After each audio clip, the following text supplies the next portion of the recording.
Thousands of jobs lost, farmers pushed to the brink, and now a political firestorm that could reshape American agriculture.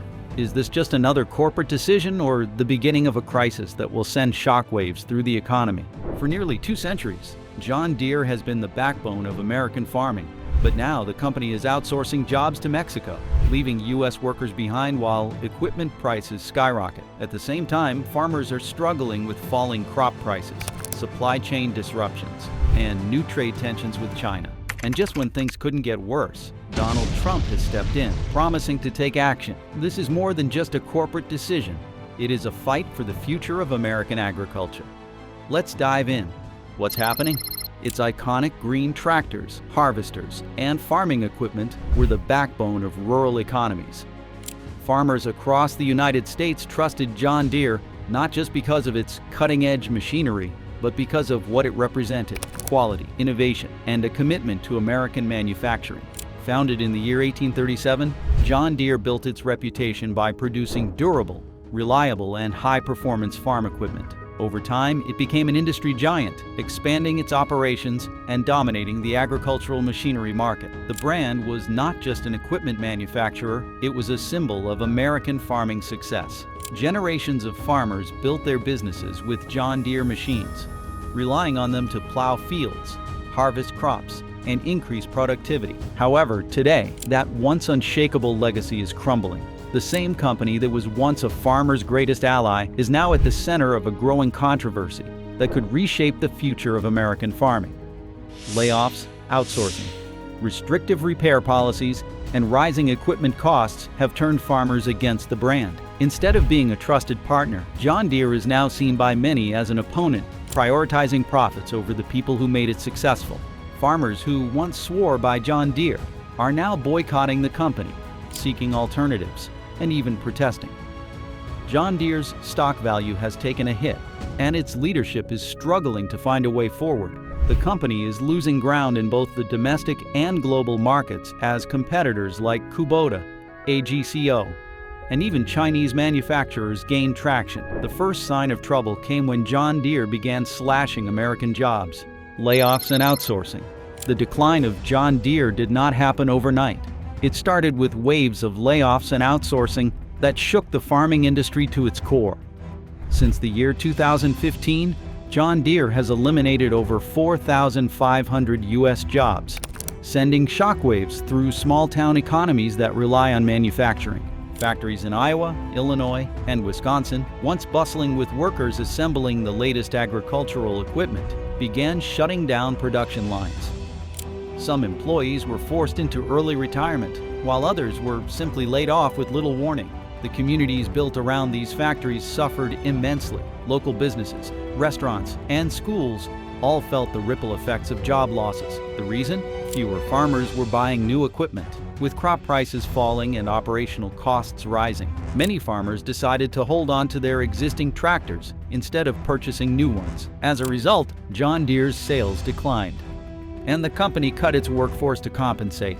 But instead of finding solutions to support struggling farmers and stabilize the market, John Deere made a controversial decision, shifting more of its manufacturing operations to Mexico and other low-cost production hubs. The company argued that outsourcing would cut costs and improve efficiency. But to American workers, it felt like a betrayal. Many had dedicated decades of their lives to John Deere, believing they were part of a company that valued American labor and quality craftsmanship. But when it became more profitable to produce parts and assemble equipment outside the United States, John Deere made its choice, and American workers paid the price. However, John Deere's struggles were not just about layoffs. The company's relationship with farmers was also crumbling, this time over repair policies that made owning their equipment a financial nightmare. But John Deere's struggles are not just about jobs. Farmers themselves are turning against the company. Why farmers are ditching John Deere? John Deere introduced restrictive software policies that prevented farmers from repairing their own equipment. Unlike older John Deere models that could be fixed with basic tools, newer tractors require special diagnostic software available only through John Deere-approved dealerships. This meant that even minor repairs, like replacing a faulty sensor, required farmers to call an authorized technician. often costing thousands of dollars. Instead of empowering farmers with ownership, John Deere trapped them in an expensive repair system. The backlash was swift. Farmers, once loyal to the brand, felt cheated. This frustration gave rise to the right to repair movement, which demanded that farmers be allowed to fix their own equipment. Some states even passed laws to challenge Deere's policies, forcing the company to provide access to certain repair tools. But for many farmers, it was too little, too late. Instead of dealing with John Deere's pricey repairs and restrictions, they started looking elsewhere. Competitors like Kubota, AGCO, and Case YH began offering more repair-friendly equipment at competitive prices. Some farmers even turned to Chinese manufacturers, who were producing tractors and farming tools at a fraction of the cost. Just a decade ago, switching away from John Deere would have been unthinkable for most American farmers. Today, it is a growing trend, and while John Deere was losing its customer base, global economic forces were making the situation even worse. But John Deere is not just battling angry customers. It is also fighting against global economic forces, the global economic storm crushing American farming. While John Deere's corporate decisions fueled its downfall, a larger crisis was unfolding in the background: the collapse of U.S. crop prices. Since the year 2022, corn prices have fallen by 37%, soybeans by 24%, and wheat by 35%. These numbers represent billions of dollars in lost income for farmers. One of the biggest reasons for this crisis? China. For years, agricultural experts predicted that China would be one of the largest importers of American crops. However, instead of relying on U.S. farms, China invested heavily in its own agricultural sector. It developed high-yield crops, expanded irrigation infrastructure, and adopted precision farming technologies. The result? China became more self-sufficient, reducing its need for American food imports. At the same time, inflation, supply chain disruptions, and high interest rates made it harder for farmers to operate. The cost of fertilizer, fuel, and equipment skyrocketed, while banks tightened their lending standards. This left many farmers unable to afford new machinery, further hurting John Deere's bottom line. And as John Deere struggled to adjust, its response only made things worse. Protests erupted across the country, with farmers and workers taking matters into their own hands. Protests, boycotts, and the public backlash. The response was immediate and fierce. Farmers, factory workers, and union leaders staged protests across the Midwest, rallying outside John Deere factories and dealerships. The message was clear: keep our jobs in America. Boycotts quickly gained momentum. Farmers who had relied on John Deere equipment for years began canceling orders and switching to alternative brands like Kubota, Case IH, and AGCO. Even in small rural towns where Deere had long been a pillar of the community, sentiment turned sour. The protests were not limited to workers.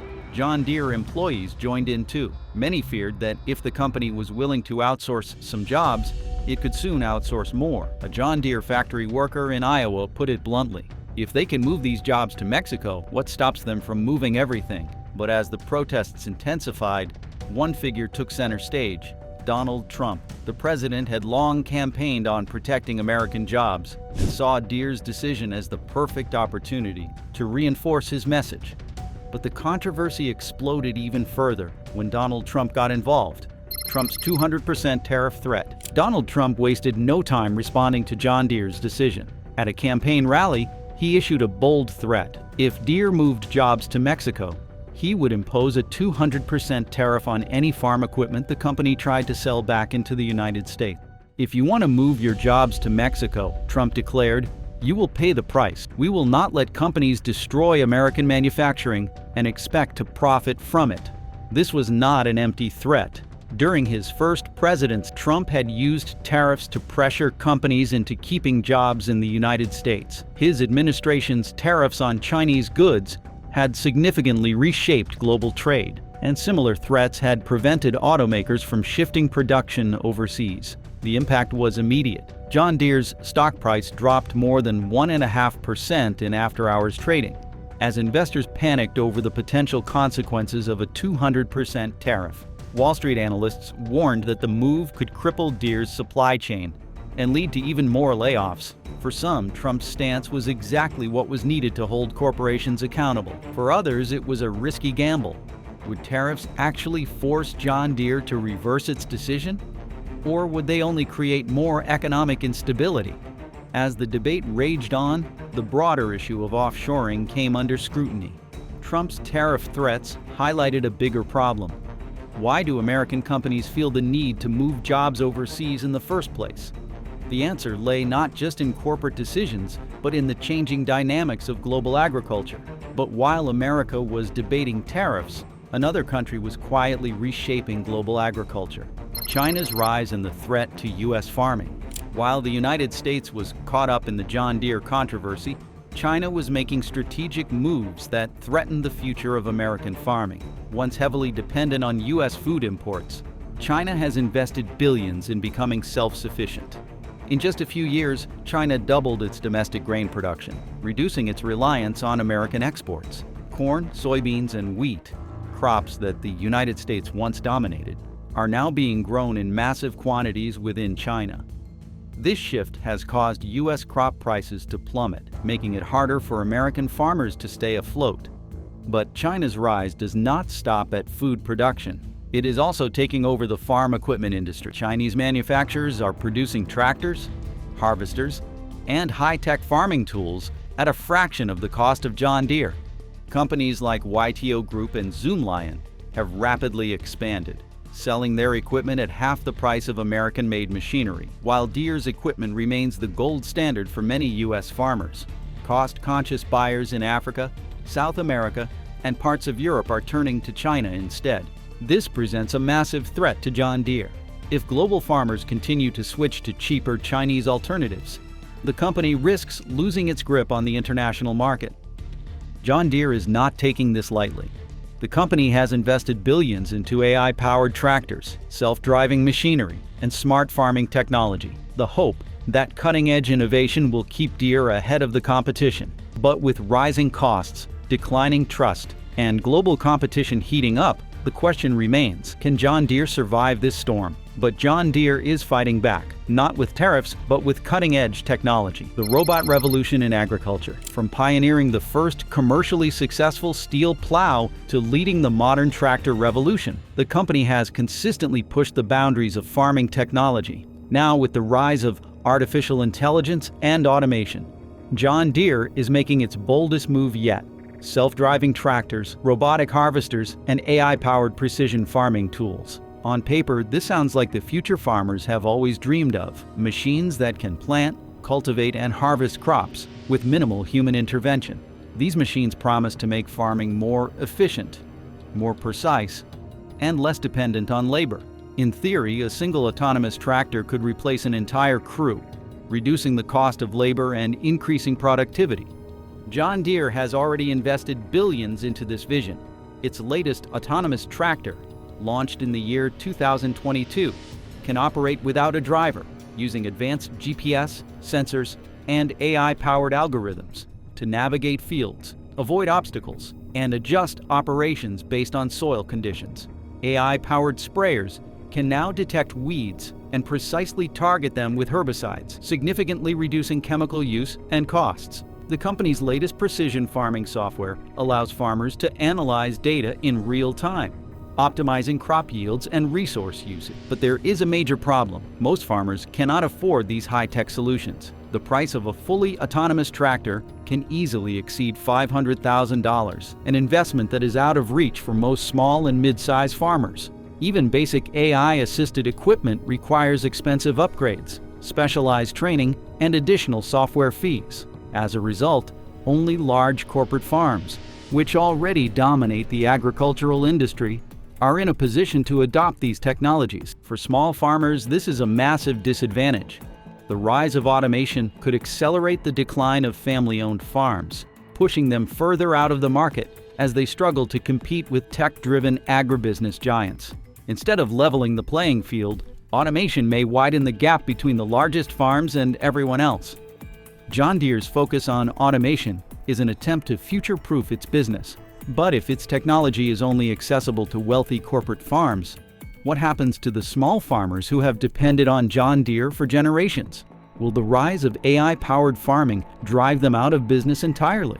And farming is not just battling economic issues, it is also facing an environmental crisis, climate change crisis, and its impact on agriculture. Farmers have always battled unpredictable weather, but in recent years, climate change has turned that battle into an all-out war. Droughts, floods, heat waves, hurricanes, and wildfires are becoming more frequent and more severe, making it increasingly difficult to maintain stable crop yields. Across the Midwest, record-breaking droughts have left millions of acres of farmland dry and unusable. In California, wildfires have destroyed entire vineyards, while in the southern United States, hurricanes and heavy rains have flooded fields, wiping out entire growing seasons. The financial impact is staggering. In just the last decade, weather-related disasters have caused tens of billions of dollars in agricultural losses. Farmers are scrambling to adapt, investing in drought-resistant crops, improved irrigation systems, and climate monitoring technology. But these solutions are costly, and many small farms simply cannot afford them. For John Deere, climate change presents both a crisis and an opportunity. The company has started developing climate-friendly technology, including electric tractors, solar-powered irrigation systems, and precision agriculture tools that help reduce water and fertilizer waste. These innovations could help farmers adapt to extreme weather conditions while reducing their environmental footprint. But just like John Deere's AI-driven automation, the biggest challenge is affordability. Many farmers are already struggling to stay afloat due to rising costs and declining crop prices. Asking them to invest thousands or even millions of dollars into climate-resistant technology may be unrealistic. If climate change continues to accelerate at this pace, will John Deere's technology be enough to save American farming? Or will the industry collapse before these solutions become widely available? But even if climate change does not force farms out of business, another crisis might: the shrinking farm workforce. There is one issue that could disrupt American farming even faster than automation or climate change: the labor crisis. Farming is one of the most labor-intensive industries in the United States, and for decades, it has relied on immigrant workers to meet the demand. Today, over 70% of U.S. farm workers are immigrants, many of them undocumented. However, with stricter immigration laws and increasing deportations, the farming industry is now facing an unprecedented labor shortage. Without enough workers, farms are struggling to keep up with harvests. Crops are being left to rot in the fields because there are simply not enough people to pick them. Livestock operations are also suffering, as fewer workers are available to care for animals and maintain farms. The impact is devastating. Fewer workers mean lower crop yields, which leads to higher food prices for consumers. Many farmers have tried offering higher wages to attract American-born workers, but the truth is, most Americans are not willing to do this kind of labor. Farming jobs are physically demanding, require long hours, and often pay low wages, even when adjusted for inflation. To compensate, some farms are turning to automation as a solution. But as we discussed earlier, only large corporate farms can afford advanced AI-powered equipment. Smaller farms, which depend on manual labor, are the ones suffering the most. The labor crisis is not just an economic issue, it is a political one. Immigration reform is one of the most divisive topics in the country, and with new policies restricting foreign workers, the situation is only going to get worse. If American farms cannot find enough workers, how can they survive? And this is not a distant issue. It is happening right now. How immigration laws could break the farming industry. The consequences of the farm labor crisis are already here. In states like California, Arizona, and Florida, farms are experiencing severe worker shortages. Some farmers have been forced to leave crops unharvested because they could not find enough labor. Others have resorted to paying sky-high wages just to keep their farms running. But even that is not enough. At the same time, new immigration policies are making it harder for foreign workers to get visas for farm jobs, instead of allowing more temporary workers to fill the labor gap. New laws are tightening restrictions, leaving farmers with even fewer options. The long-term consequences could be catastrophic. If the labor shortage continues, crop production will decline, making the United States more dependent on food imports. Food prices will rise, making groceries more expensive for every American. Thousands of small farms could shut down, accelerating the takeover of corporate agribusiness. Without urgent policy changes, American agriculture could face its worst crisis in modern history. Can farming survive without immigrant labor? Or will political battles over immigration push the industry to the brink of collapse? And the consequences go far beyond just the farming industry. Immigration versus automation. For generations, farming in the United States has relied on a steady workforce of skilled laborers, the majority of whom have been immigrants. Over 70% of farm workers are foreign-born, and their contributions have been essential in keeping the agricultural industry running. However, with recent immigration restrictions, labor shortages have reached crisis levels. To compensate, some farmers are turning to automation as an alternative. Self-driving tractors, robotic harvesters, and artificial intelligence-driven monitoring systems are being developed to replace human labor. In theory, these technologies could solve the labor problem, increasing efficiency and reducing reliance on seasonal workers. However, there is a major challenge. Most small and mid-sized farms cannot afford this cutting-edge equipment. Autonomous tractors cost hundreds of thousands of dollars, making them inaccessible to farmers already struggling with declining profits. Additionally, not all agricultural tasks can be automated. While robotics can assist with planting, plowing, and harvesting large-scale crops like wheat and corn, delicate tasks such as hand-picking fruits and vegetables still require human labor. Crops like strawberries, tomatoes, and lettuce demand precision that machines have yet to perfect. This leaves farmers in a difficult position. Either invest in expensive technology or fight for immigration reform that ensures a stable workforce. Large agribusinesses with deep pockets may be able to transition to automation, but small farms risk being left behind. If these trends continue, will farming become an industry exclusively controlled by corporate giants? If small farms continue to decline, what will the future of American agriculture look like? The real cost of losing small farms. The decline of small farms is not just an economic problem, it is a cultural and social crisis. For decades, family farms have been the backbone of rural America, sustaining communities and passing down traditions through generations. Today, that way of life is under threat. Over the past 40 years, the United States has lost over 50% of its small farms. As the cost of land, equipment, and labor rises, independent farmers are being forced out, selling their land to large agribusinesses or developers. Many of these corporate farming operations prioritize efficiency and profit over sustainability, leading to concerns about soil depletion, water overuse, and environmental degradation. The disappearance of small farms also affects food security. Locally grown produce and livestock are critical for maintaining a stable and diverse food supply. When mega corporations dominate farming, production becomes centralized, increasing vulnerability to supply chain disruptions. For example, during the pandemic, the closure of a few major meat processing plants led to widespread shortages. A more diversified farming system, supported by small farms, could provide resilience against such shocks. Furthermore, rural economies suffer when small farms disappear. Local businesses, feed stores, equipment dealers, and independent processing plants depend on small-scale farming operations. When farms shut down, these businesses lose customers, leading to a ripple effect that weakens entire communities. The real cost of losing small farms is not just measured in dollars.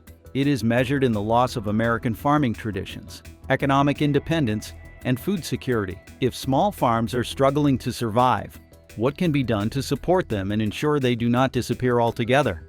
What can be done? The crisis facing American farming is not inevitable. There are solutions that could help struggling farmers stay in business and keep the industry competitive. However, these solutions require government intervention, industry cooperation, and a shift in public priorities. One potential solution is stronger trade policies that protect American farmers from unfair foreign competition. The rise of China as a major agricultural producer has flooded global markets with low-cost crops, driving down prices for U.S. farmers. By renegotiating trade agreements and implementing tariffs on heavily subsidized foreign imports, the United States could level the playing field for its farmers. Another critical area of reform is subsidies and financial support for small farms. Currently, federal farm subsidies disproportionately benefit large corporate farms. while small and mid-sized farms receive little assistance. Restructuring subsidy programs to prioritize independent farmers could provide them with the financial stability needed to stay afloat. Additionally, expanding access to low-interest loans and grants for sustainable farming practices could encourage more small farms to invest in new technology and remain competitive. Labor policy is another crucial issue. Comprehensive immigration reform that creates legal pathways for seasonal farm workers would ensure a stable workforce without the disruptions caused by restrictive policies. Farmers need workers, and a well-regulated program could provide labor without compromising border security. These policies could make a difference, but will they be implemented in time to prevent a full-scale farming collapse? With all of these factors in play, what does the future hold for American farming? The final verdict. The future of American farming hangs in the balance. If current trends continue, small farms will continue to disappear, labor shortages will worsen, and the industry will become dominated by a handful of corporate agribusinesses. However, if policy changes are made and farmers are given the tools they need to compete, agriculture in the United States could enter a new era of sustainability and stability. If trade protections are implemented, American farmers could regain their competitive edge in the global market. If automation becomes more accessible, small farms could modernize without being crushed by corporate giants. And if immigration policies are reformed, farms could maintain a reliable workforce without the uncertainty that comes with labor shortages. The battle over farming is not just about John Deere. It is about the survival of rural America. Will farming adapt and thrive? Or is this the beginning of a permanent decline? The choices made in the coming years will determine the future of American agriculture for generations to come. What do you think? Is American farming heading for collapse? Or can these challenges be overcome? Drop a comment below.